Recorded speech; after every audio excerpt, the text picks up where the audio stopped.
Thanks for joining us here in Geneva for the AI for Good Global Summit 2018. My next guest is the UN Secretary General's Envoy on Youth, Miss JAYATHMA WICKRAMANAYAKE. Thank you very much for joining us. Thank you for having me. It's important to include youth in discussions on AI, isn't it? Tell us why. So, for too long, young people have been considered as passive beneficiaries of policies or programs or even sometimes initiatives designed by adults. The conversation right now is to take into account that half of the world's population is young people.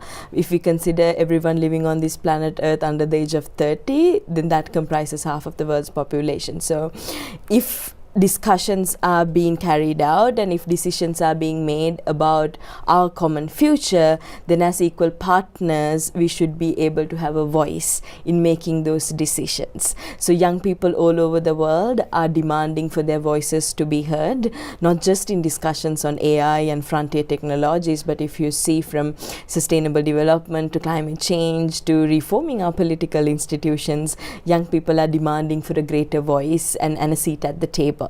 So that is what I spoke about today at the panel, about giving young people an opportunity to contribute to these important discussions that will directly affect their future and lives.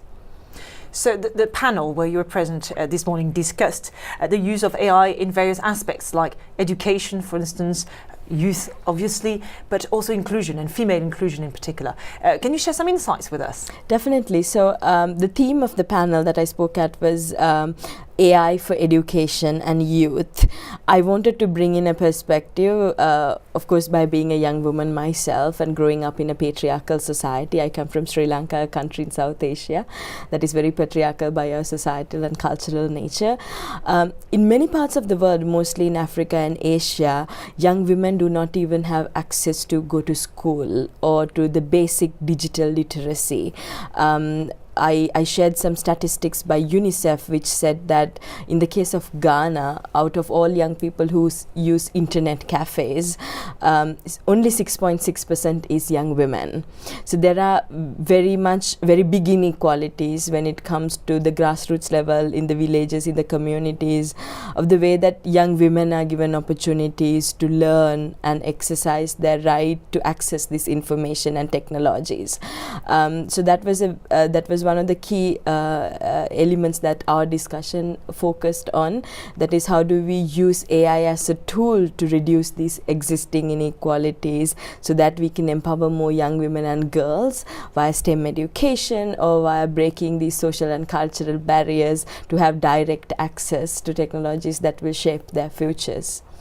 And the AI for Good Global Summit is the ideal platform for someone like you and the people you represent to discuss basically working together in achieving these goals. Definitely. I think ITU has a unique convening power to bring together, private sector, entrepreneurs, the big tech companies who might otherwise not listen to groups of young people demanding for their voices to be heard or their rights to be exercised. But on the other hand, you also have governments who are responsible for making these policy decisions, especially when it comes to ensuring that those who are farthest left behind are the ones who first receive benefits of technologies like AI. So to have that conversation in a very safe, engaging environment with the business sector, entrepreneurs, governments, young people and civil society, I think is a unique space that we otherwise do not have in many other areas. JAYATHMA, thank you very much. Thank you for having me again.